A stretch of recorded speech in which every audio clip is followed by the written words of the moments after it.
All right, Christina, although we know who you are, go ahead and say and spell your first and last name for us. Christina Fallin, Christina Fallin. Okay. Tell us a little bit about yourself. As far as my profession goes, or what I do. Sure.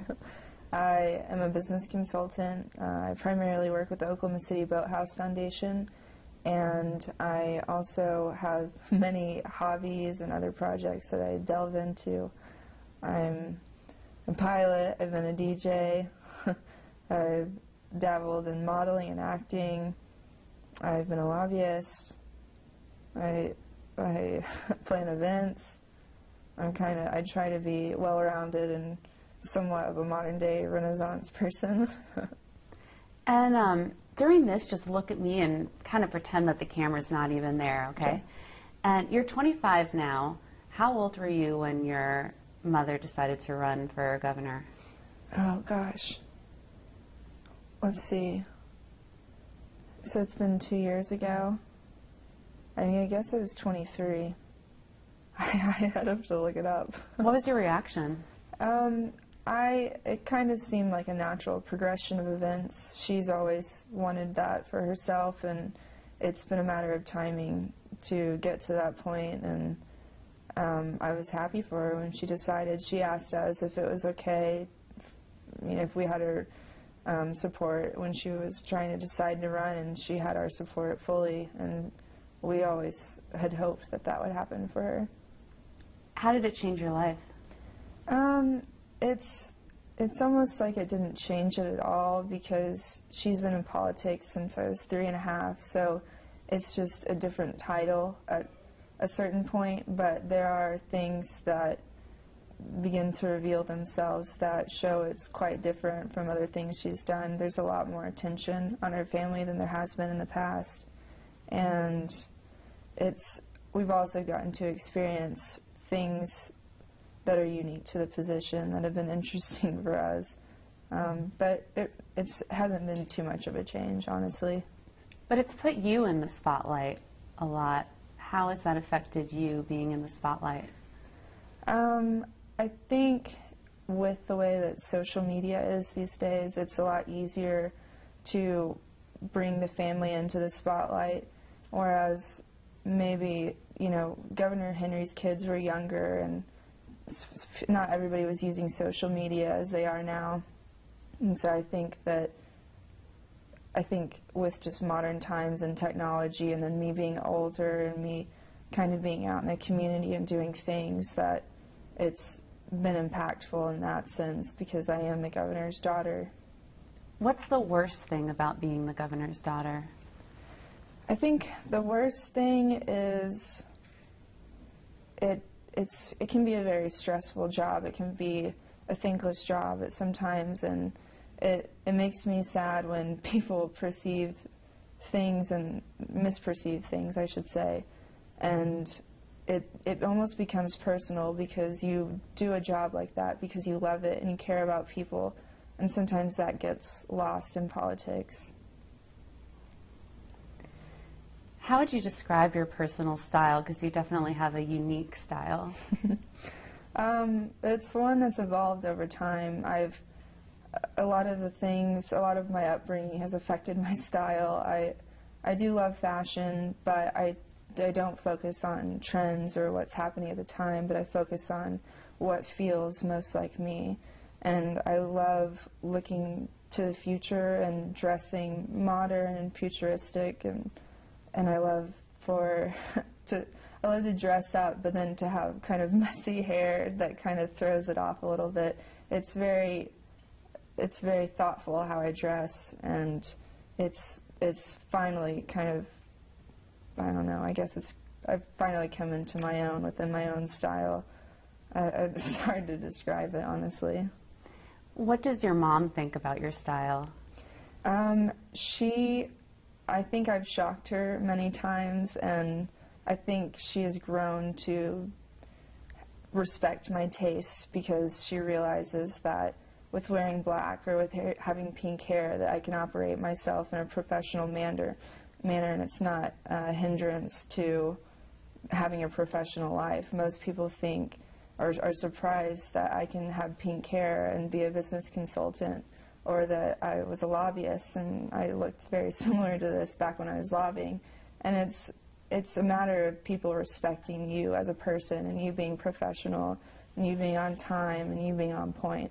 And I think that now that she knows that it's not a hindrance, that she respects it even more so. Now, you had this photo shoot at the governor's mansion that received a lot of criticism. Did your mom know about that photo shoot at the governor's mansion before it happened?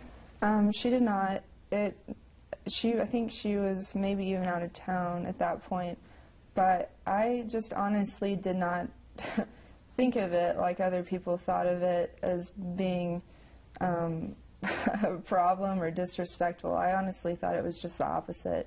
I thought I was being very respectful and showing my appreciation and incorporating the Oklahoma culture and the historical aspect of the mansion into my life and into my style of fashion. And that was my way of paying respect to Oklahoma culture, honestly. Was your mom or her staff mad at you after that photo shoot? I would say they weren't mad at me. They were just, they couldn't understand what happened for it to flare up like it did. Next thing we knew, we had people in our yard doing a report on it, and that's pretty shocking that something so minor could get a reporter dragged to our yard or in front of the mansion. And you've also had a couple marriages and an annulment and a divorce that has gained some attention. Mm-hmm. First of all, what happened with your first marriage? I think that generally everybody can understand that relationships are just a very challenging thing, and no relationship is easy, and especially when you're taking it as seriously as I take my relationships. And there are things that people will never understand because they can't walk a mile in my shoes to fully assess the situation. I also have discovered that the media it's very easy to misrepresent somebody's personal life, and it's definitely sad when that happens, and it makes me sad for the people around me that I've hurt or that have been hurt by the media and the attention that is naturally around it. But you have to realize that everything is not what it seems. Nobody knows the full truth. And how about your second marriage? That didn't last very long. What happened there?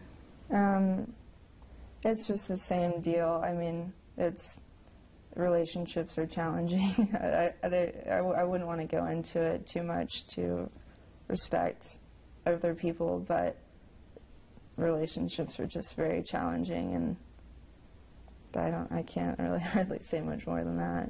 Do you think you'll marry again? It's definitely not a top priority at this point.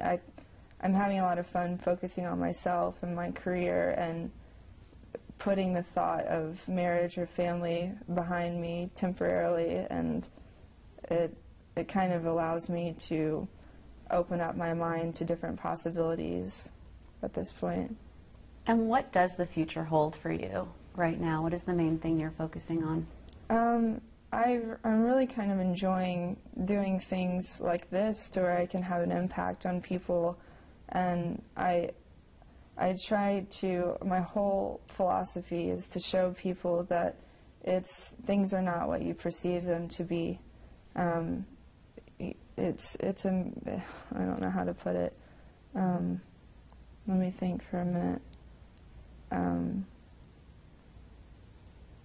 Keep going with your question. I can't explain it very much. By looking at you, people may have this perception of who you are based on your appearance. Mm-hmm. What do you want to say to people about who you really are? Let me think. I'm trying to best answer this for you. I hope you can splice Take your time.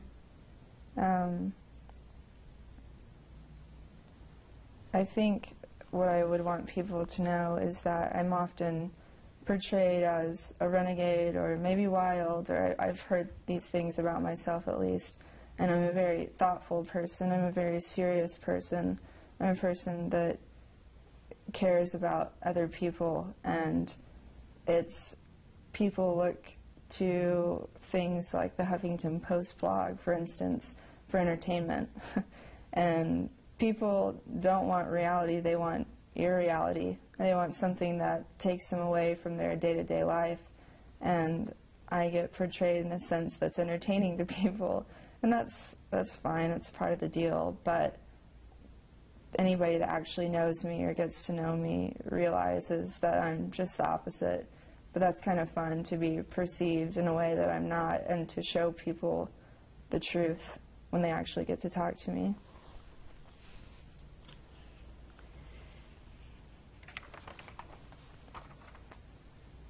Is there anything else that you want to add or tell people? Let me think.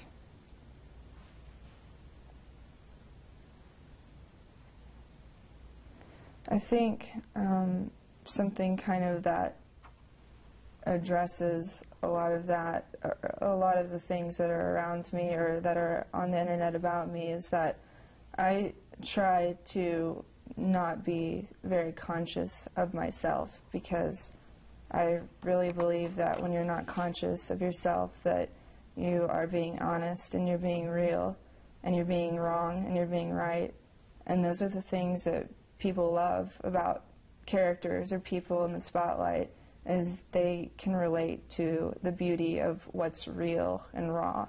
And so, yeah, my private life has been played out countless times, whatever has happened over the internet. But I've also found that a lot of people write me and on Facebook or other ways of communication and support that I'm living my life just as I want to live it, and I'm not letting other outside forces affect my individuality and the persona that I've created for myself and that I want to be portrayed as in society. What's the most hurtful thing you've read about yourself on the internet?